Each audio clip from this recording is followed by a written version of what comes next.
It was November 1950, the Chosin Reservoir, North Korea.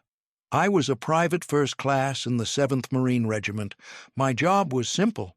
I was an 0311, a rifleman. I carried an M1 Garand, a cartridge belt, and a shovel. But before the ice, I remember the heat. That's the part people forget. We'd landed at Incheon in September. It was warm. We were sweating through our dungarees, chasing the North Koreans back across the 38th parallel. We were told the war was essentially over. General MacArthur said the North Korean army was broken.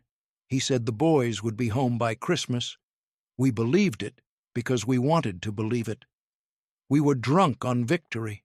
We were marching north, deep into the mountains, stretching our supply lines thin on a single dirt road that wound through the cliffs like a noose. The further north we went, the quieter it got. The villages were empty. The birds stopped singing. The terrain changed from rice paddies to jagged granite peaks that looked like broken teeth, biting into the sky. We didn't know that 120,000 Chinese soldiers, the 9th Army Group, had secretly crossed the border. We didn't know they were moving at night, camouflaged, surrounding us in the high ground. We were walking into a sack, and they were just waiting to pull the drawstring. But the first thing that hit us wasn't a bullet. It wasn't a mortar shell. It was the wind. It came down from Siberia, screaming through the valleys. It didn't feel like weather. It felt personal. It arrived on November 10th, a sudden, violent drop that turned the world gray. It wasn't just a storm. It was a wall of pressure that erased the horizon. The mercury dropped. It went past 0, then 10 below, then 20 below. By the time we dug in at Udom-ni on the west side of the reservoir, it was 30 degrees below 0. At night, with the wind chill, it hit 50 below. Unless you have been there, you cannot understand that kind of cold. It is not a sensation. It is a physical weight. It presses on you. It makes the air thick. When you breathe in, the moisture in your nose freezes instantly, crackling like cellophane. If you breathe too deep, too fast, your lungs burn like you've inhaled smoke. You cough, and the spittle freezes on your lips before you can wipe it away. The ground was the first casualty. We were supposed to dig foxholes. Standard procedure. You dig in, you survive. But the earth was frozen solid. It was like trying to dig into cast iron. You'd swing your entrenching tool, a small folding shovel, and it would just bounce off with a metallic clank. Sparks would fly. Men broke their shovels. Men broke their hands. So we didn't dig foxholes. We chipped out shallow graves. We piled up rocks or frozen logs or snow. Later, we used bodies. It wasn't disrespect. It was geometry. You needed something solid between you and the tree line. The cold attacked your body systematically. First, you lost the feeling in your toes, then your fingers. But the psychological terror was the sleeping bag. We had the M1949 mountain sleeping bag. It was heavy, filled with feathers and down. It was warm, but it had a heavy-duty zipper. At 30 below, that zipper would freeze shut. The metal teeth would bond together with ice from your own breath. Every night you had a choice. You could zip it all the way up to your chin to stay warm and risk being trapped inside if the Chinese attacked. Or you could leave it halfway open to get out fast and risk freezing to death in your sleep. I saw men who were bayoneted in their bags because they couldn't get the zipper down. They died screaming, trapped in a down cocoon. So most of us slept with the zipper open, clutching our rifles inside the bag with us, shivering violently. The sweat inside your clothes was the most dangerous thing. We wore layers, long johns, flannel shirts, sweaters, the M1943 field jacket, and a parka with a pile liner. It sounds like a lot, but the wind cut right through it. If you moved too fast and sweated, that moisture would freeze the moment you stopped. It would turn into a sheet of ice against your skin. We had a saying, "Sweat is death." So you learned to move slow. You learned to regulate your heat. You became sluggish, like a reptile. Everything froze. Canteens burst. If you wanted to drink, you had to keep the canteen under your parka against your body. We ate snow, even though the medics told us not to, because it lowered your core temperature. We didn't care. We were dehydrated constantly. If you wanted to eat, you had to thaw your rations. A tin of beans and franks would be a solid brick of red ice. You'd put the tin in your armpit or down your crotch and leave it there for an hour just to get it soft enough to spoon out. Most of the time, we just chipped away at pink ice crystals, eating it frozen. It tasted like metallic slush, and shivering was work. It exhausted you. You burned thousands of calories just sitting still, vibrating. We were losing weight rapidly, hollowing out from the inside. My rifle was an M1 Garand, 8 rounds, semi-automatic, .30-06 caliber. In the Pacific, in the heat, it was the greatest battle implement ever devised. At Chosin, it was a liability. The Army and the Marine Corps coated everything in cosmolin, a thick, brown grease preservative. It protected the steel from rust during shipping. But in 30 below, cosmolin didn't act like grease. It acted like glue. It turned into a hard amber varnish. If you pulled the trigger, the firing pin would move in slow motion. It wouldn't strike the primer hard enough. Click. Or you'd fire, the bolt would slide back, and it would stay there, frozen open. We learned quickly. We stripped our rifles down completely. We took rags and gasoline, if we could find it, and scrubbed every ounce of oil off the steel. We ran the guns dry. Metal on metal. It caused more wear, but it meant the gun would cycle. Some men used a hair oil called Vitalis because it had alcohol in it and wouldn't freeze. If you didn't have that, you did what you had to do. Before a watch, you'd open the bolt and urinate on the receiver. The heat of the urine would thaw the action just long enough for you to fire the first clip. It smelled terrible, a mix of ammonia and gunpowder. But a smelling gun was a working gun. The BAR men, Browning automatic rifle, had it worse. That gun was heavy, nearly 20 pounds loaded. The steel held the cold. If you touched the barrel with a bare hand, your skin bonded to it instantly. When you pulled your hand away, you left a patch of flesh on the metal. It looked like raw meat. We learned to handle our weapons with wool inserts, even though it made working the trigger guard clumsy. The artillerymen, the guys on the 105mm howitzers, they fought a different war. The recoil oil in the big guns turned to jelly. The guns wouldn't return to battery after firing. They had to fire, at a painstakingly slow rate, manually pushing the breeches back sometimes. And the vehicles? The trucks, the jeeps, the tanks. They didn't start. The batteries were dead blocks of lead. The oil in the crankcases was like tar. The drivers had to light fires under the engine blocks of the trucks just to liquefy the oil enough to turn the engine over. But the worst piece of equipment we had wasn't a weapon. It was the boots. We were issued shoe packs. They were a rubber bottom with a leather top. They came with felt insoles. The theory was that the rubber kept the water out. The reality was that the rubber trapped the sweat in. Your socks would get wet, and because there was no ventilation, the water would freeze. We were told to change our socks every 4 hours. "Massage your feet," the officers said.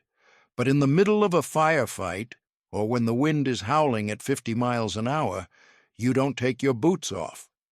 Thousands of Marines were taken out of the line not by bullets, but by frostbite, black toes, gangrene. If you took your boots off to massage your feet, you might not be able to get them back on because the leather would freeze stiff in the open air. So men kept them on for days. Their feet swelled up inside the rubber. When they finally cut the boots off, the skin would sometimes come off with the sock. That was the tactical reality before the shooting even started. We were fighting the thermometer. The Chinese attacked at night. Always at night. They knew we relied on air support, Corsairs and Sky Raiders dropping napalm. They couldn't move during the day without getting hammered, so they waited for the sun to drop. The nights at Chosin were bright. The snow reflected the moonlight and the starlight. It was an eerie blue-gray visibility. You could see shapes, but you couldn't tell distance. Silence on the perimeter was absolute. The cold magnified sound. You could hear the ice cracking on the reservoir miles away. You could hear a man coughing 3 foxholes down. Then you'd hear it, a shepherd's whistle, or a bugle. Not a musical bugle like you hear in movies. It was a flat, jarring noise. Ta-ta-ta-ta. It was their signal to coordinate. They didn't have radios like we did. They used sound. When the bugles started, the snow in front of us would seem to move. They wore white quilted uniforms. They were invisible until they were right on top of you. I remember the first night of the big offensive. November 27th. I was on watch. My feet were numb blocks of wood. I was fighting to keep my eyelids open because the wind kept freezing my lashes together. The bugle blew, then a whistle. Then the sound of sneakers crunching on snow, thousands of them. They didn't scream, they didn't yell banzai like the Japanese. They just came, a wave of white shapes running up the slope. The first feeling isn't fear, it's disbelief. Your brain tries to reject what it's seeing. You think, there can't be that many people in the world. Then the adrenaline hits. But in that cold, adrenaline feels different. It doesn't make you hot. It makes you shake. Your heart hammers against your ribs, but your hands are clumsy. You have huge mittens on. You have to pull the trigger finger out of the mitten to get it into the trigger guard. I raised my garand. I aimed at a dark shape in the white snow. I squeezed. Bang! The shape dropped. I waited for the recoil to settle. The bolt cycled. I fired again. Bang! But they kept coming.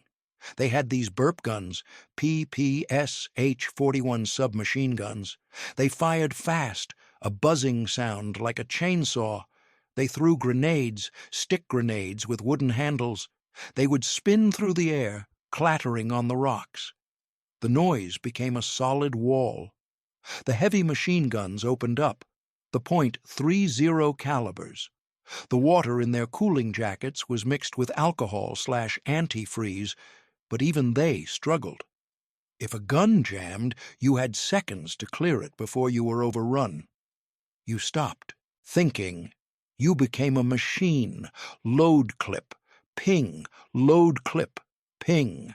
Check the barrel, keep firing. The air smelled of cordite and sulfur, which hung low in the valley because of the temperature. It didn't drift away. It pooled around us, creating a fog of war that was literal. There was a smell that came with the Chinese waves, too. It was garlic and cabbage. Their rations were different from ours, and you could smell them before you saw them sometimes. It was a thick, organic smell that mixed with the cordite. It made you sick to your stomach. There was a moment that night I will never forget.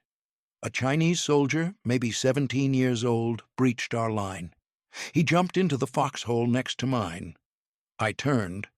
I saw the flash of his muzzle. I saw the Marine in that hole, a guy named Miller, go down. I fired 2 rounds from the hip.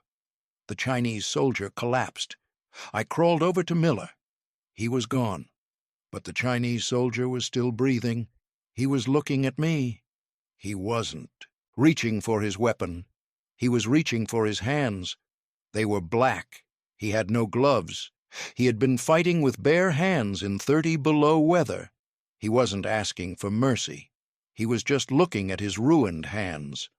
I didn't shoot him again. The cold took him about 10 minutes later. The rule was simple. If you stop moving, you die. But on the line, in a foxhole, you couldn't move much. So the rule changed. The rule became, maintain the perimeter at all costs. We were cut off. The 1st Marine Division was surrounded by 10 divisions of the Chinese 9th Army. There was no retreat. There was no rear area. Every man was a rifleman, cooks, truck drivers, clerks. Everyone was on the line. The tactical reality of fighting in that cold was that you couldn't trust your eyes and you couldn't trust your gear. You only trusted the man next to you. We learned to fight in shifts. One man shoots. One man loads magazines with bare hands inside his parka to keep the ammo warm. If you loaded a cold clip into a hot chamber, the metal could warp or the condensation could cause a misfire. So we kept the ammo against our skin. We relied on Tootsie Rolls. This sounds like a joke, but it's the truth. We ran out of mortar rounds. The radio code for 60mm mortar ammo was Tootsie Rolls. The supply guys in the rear didn't check the code book. They just saw the request. So they airdropped crates of actual Tootsie Roll candy. At first we were furious. You can't shoot candy. But then we realized 2 things. First, the candy was frozen solid, but if you held it in your mouth, it melted. It gave us sugar. It gave us energy when we hadn't eaten a hot meal in days. Second, and more importantly, the frozen candy was pliable when you chewed it. We used the chewed-up Tootsie Rolls to plug bullet holes in the fuel drums of the trucks. The candy would freeze again in the cold air, sealing the leaks like a weld. That candy saved our vehicles. But the most brutal tactical reality was the wounded. If a man was hit, you had minutes to get him stabilized. The shock combined with the cold was lethal. Blood plasma froze in the bottles and the tubing.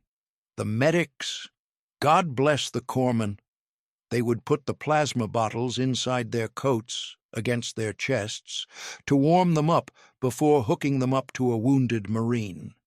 Morphine syrettes, the little disposable needles, froze solid. You couldn't inject them. The corpsmen had to keep the morphine in their mouths, holding the little tubes like cigars to keep the fluid liquid. If you couldn't move the wounded man to a warming tent, he would freeze to death where he lay. The blood would freeze on the wound, sealing it. It looked like black tar. And we had the bent-wing birds, the Corsairs. Close air support was the only reason we survived. During the day, the Marines' pilots would come in low. So low you could see the pilot's helmet. They dropped napalm. In the jungle, napalm is terrifying. In the frozen hell of Chosin, it was weirdly beautiful. The canisters would tumble end over end, hit the snow, and bloom into a massive orange flower. For a split second, you could feel the heat on your face from 200 yards away.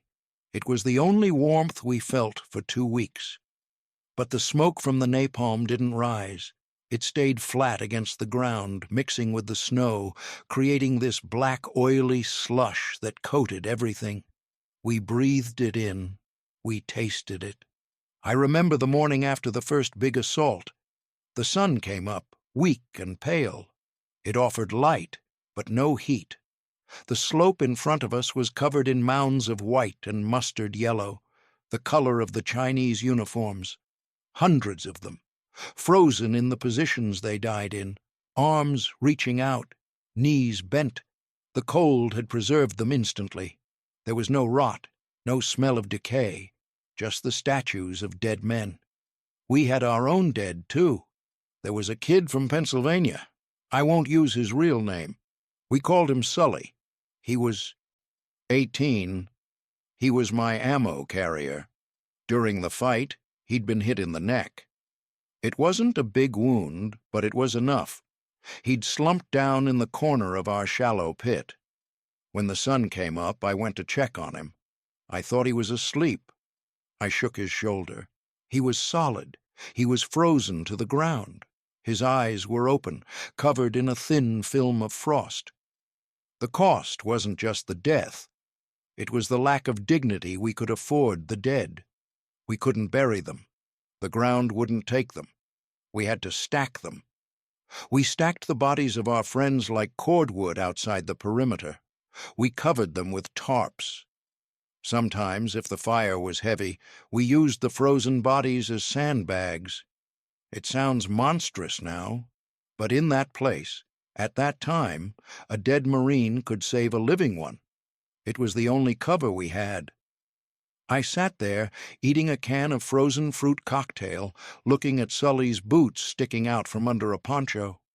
I didn't feel sad. I didn't feel angry. I felt nothing. The cold had numbed my mind just as much as my feet. That was the cost. You lost your humanity because you needed the energy just to keep your heart beating.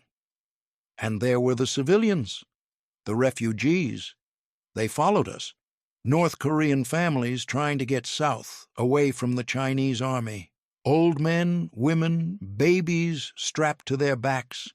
They walked in the snow with rags wrapped around their feet. We couldn't help them. We barely had enough food for ourselves. We had to keep them off the road so the trucks could move. I remember a woman sitting by the side of the road, holding a bundle. She wasn't moving. She was just staring at the wheels of the trucks going by. She was frozen. The baby in her arms was frozen. We looked away. We just kept walking. We didn't retreat. General Smith said, "We are attacking in another direction." And that's what we did. We fought our way back down that road from Udamni to Hagaruri to Kotori and finally to the sea. It was a fighting withdrawal. 70 miles of gauntlet. The Chinese had blown the bridge at Funchalen Pass. It was a vital choke point. Without that bridge, our tanks and trucks and our wounded couldn't get out. We were trapped. 1,000-foot drop on one side, a cliff wall on the other. But the Air Force did something incredible. They flew in C-119 flying boxcars, huge transport planes. They airdropped 8 massive steel bridge sections, 2-ton sections of treadway bridge, floating down on parachutes. We watched them fall from the sky like manna from heaven. The engineers, working under fire, risking frostbite with every bolt they tightened, rebuilt that bridge over the abyss. We walked across it. The trucks were full of the wounded and the dead. If you could walk, you walked. It didn't matter if you were a colonel or a private. You walked. I remember the sound of the column, the crunch of boots, the groan of engines, and the eyes of the men. The 1,000-yard stare isn't a metaphor. It's what happens when you are so exhausted that your eyes stop focusing on the world and start looking inside. There was a moment at Kotori. The weather was so bad the planes couldn't fly. We were running out of ammo. We were running out of hope. We needed the sky to clear for the air support to kill the Chinese on the ridges. Then, at night, the clouds broke. A single star came out. The Star of Kotori. It shone right down on the perimeter. It sounds like a fable, but I saw it. The next morning the sky was blue. The Corsairs came back. The napalm came back. We moved out. We were zombies. We slept while we walked. I would hallucinate. I saw warm fires in the snowbanks. I saw my mother standing by a rock. I reached out to touch her, and my hand hit granite. We marched past the frozen bodies of the enemy. We marched past our own wrecked equipment. We marched past the bodies of those refugees. When we finally got to the port at Hungnam and saw the ships, saw the steam rising from the mess tents, saw the ocean which wasn't frozen, I dropped to my knees, not to pray, My legs just gave out. They had huge bonfires burning on the beach, barrels of hot coffee. The heat hit my face and it felt like a punch. I started crying. I couldn't stop. It was the thawing out. The pain of the blood returning to my nerves was worse than the freezing. I'm an old man now. I live in Arizona. It's hot here. Dry heat. I like the heat, but I still sleep with socks on. Even in July. The doctors told us we'd have problems later. They were right. My feet have no sensation. I have neuropathy. The nerves were burned out by the cold in 1950. If I step on a tack, I don't feel it. But the memory isn't in my feet. It's in the quiet. Sometimes, late at night, when the house is still, I get a feeling, a tightness in my chest. I listen. I'm waiting for the wind to pick up. I'm waiting for that high-pitched whistle. People talk about the forgotten war. We don't talk about it much. It wasn't like World War II. There were no parades when we got back. We just got off the ship, handed in our gear, and went back to work. But every Marine who walked out of the Chosin Reservoir knows something the rest of the world doesn't. We know how fragile civilization is. You take away the heat, you take away the shelter, and you strip a man down to his animal self. We survived because we endured. We didn't win by taking land. We won by not dying.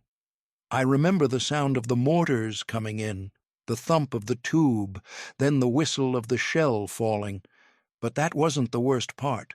The worst part was when the noise stopped, when the shooting stopped, and you sat there in the dark, wondering if the shadow next to you was a rock or a man with a grenade. You learn to listen. You learn to filter out the wind, because the rule of the reservoir is true for everything in life. You don't hear the one that gets you.